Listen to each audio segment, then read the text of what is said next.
ఇక fibre net మాజీ MD Madhusudan రెడ్డిపై సస్పెన్షన్ వేటు పడింది. ఫైబర్ నెట్ కార్పొరేషన్ లో అవినీతిని కప్పిపుచ్చుకునేలా మధుసూదన్ రెడ్డి ప్రయత్నాలు చేశారని ప్రభుత్వం జీవోలో తెలిపింది. ప్రభుత్వ నిధులు దుర్వినియోగం చేశారని అభియోగం ఉంది.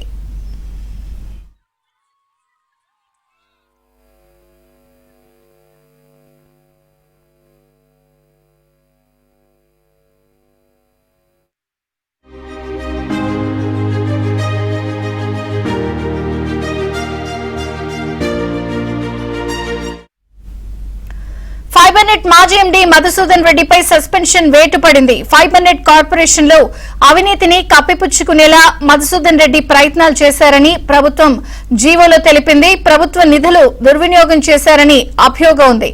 ఇక మరిన్ని వివరాలు మా ప్రతినిధి సత్య అందిస్తారు. సత్య, ఫైబర్ నెట్ అభియోగాలకు సంబంధించి ప్రభుత్వం చర్యలు తీసుకుంది. ఆ ఫైబర్ నెట్ కు గతంలో ఎవరైతే మధుసూదన్ రెడ్డి కర్త కర్మ క్రియగా వ్యవహరించారో ఎండీగా మధుసూదన్ రెడ్డిని సస్పెండ్ చేస్తూ కొద్దిసేపటి క్రితం ప్రభుత్వం ఉత్తర్వులు ఇచ్చింది. దీంట్లో ప్రధానంగా ఫైబర్ నెట్ కార్పొరేషన్ లో అవినీతిని కప్పిపుచ్చుకునేలాగా మధుసూదన్ రెడ్డి ప్రయత్నాలు చేస్తున్నారని ఆ ఉత్తర్వుల్లో ప్రధానంగా పేర్కొన్నారు. ప్రభుత్వ నిధులు దుర్వినియోగం చేశారని కూడా ప్రధాన అభియోగం ఆ ఫైబర్ నెట్ సంబంధించినటువంటి ఉత్తర్వులు ఇవ్వడం జరిగింది. నిబంధనలకు విరుద్ధంగా ప్రైవేటు వ్యక్తులకు ఉద్యోగాలు కల్పించారు. భారీ ఎత్తున ఫైబర్ నెట్ లో వారు పనిచేయకపోయిన వారికి జీతాలు అందించారనే అభియోగం కూడా ఇప్పటికే ఆయనపై ఉంది. సాక్ష్యాలను ధ్వంసం చేస్తున్నారని కూడా అందులో ప్రధాన అభియోగంగా పేర్కొనడం జరిగింది. దీంతో పాటు మధుసూదన్ రెడ్డి కేంద్ర సర్వీసు నిబంధనలు కూడా ఉల్లంఘించారని దానిలో పేర్కొన్నారు. ముఖ్యంగా హెడ్ క్వార్టర్స్ ను విరిచి ఆయన వెళ్ళడానికి వీల్లేదు, విచారణ పూర్తయ్యే వరకు అని కూడా చెప్పడం జరిగింది. అదేవిధంగా పలువురు ప్రైవేటు వ్యక్తులను లబ్ధి చేకూర్చేలా ఈ ఫైబర్ నెట్ నిధులను దుర్వినియోగం చేశారనేది ప్రధాన అభియోగంగా ఉంది. అయితే ఇప్పటికే ఈ అంశంపై టీడీపీ ఎమ్మెల్సీ ఫిర్యాదు చేశారు.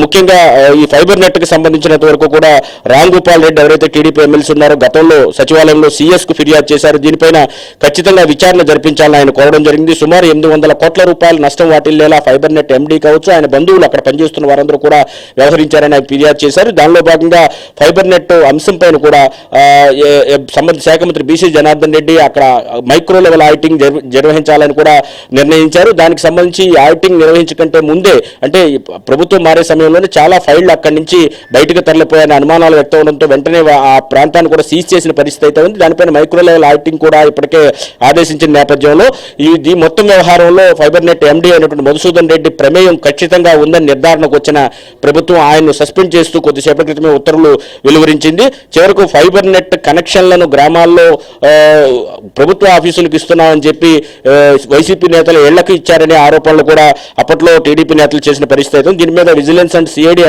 సిఐడితో విచారణ జరిపించాలని కూడా వారు కోరారు. అదేవిధంగా కిరణ్ కుమార్ రెడ్డి ఫైబర్ నెట్ లో ఏజీఎం గా ఉంటూ సాక్షిలో కూడా పనిచేశారు.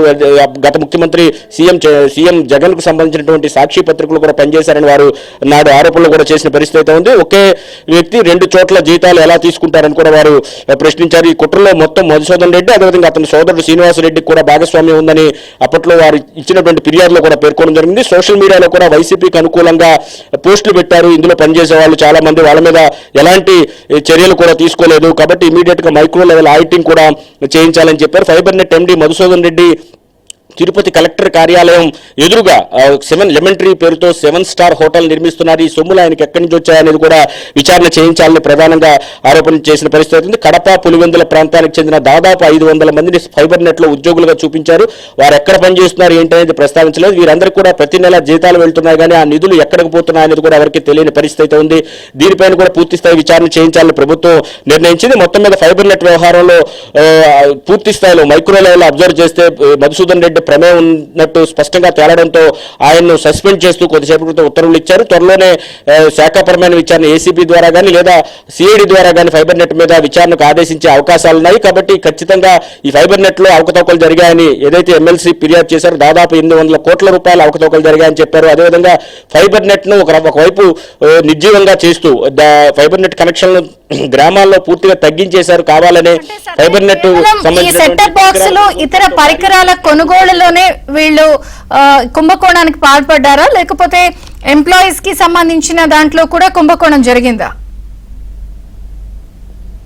అసలు ఎంప్లాయీస్ పనిచేయకుండానే వారికి జీతాలు చెల్లించారనేది అతిపెద్ద ఆరోపణ. దీంతో పాటుగా ఎక్విప్మెంట్స్ కొనుగోలు పేరుతో కూడా విపరీతంగా ఖర్చు చేశారనేది ఇంకొక ప్రధాన ఆరోపణ ఉంది. దీంతో పాటు ఫైబర్ నెట్ కి సంబంధించినంత వరకు గ్రామాల్లో కలెక్షన్లు భారీ ఎత్తున తగ్గిపోయాయి. గతంలో తెలుగుదేశం పార్టీ హయాంలో 10 లక్షలకు పైగా కనెక్షన్లు ఉంటే తర్వాత అవి భారీగా తగ్గిపోవడంతో పాటు ఈ కనెక్షన్ల ద్వారా వచ్చిన కలెక్షన్లు కూడా మాయం చేశారనే ప్రధాన ఆరోపణ కూడా ఉంది.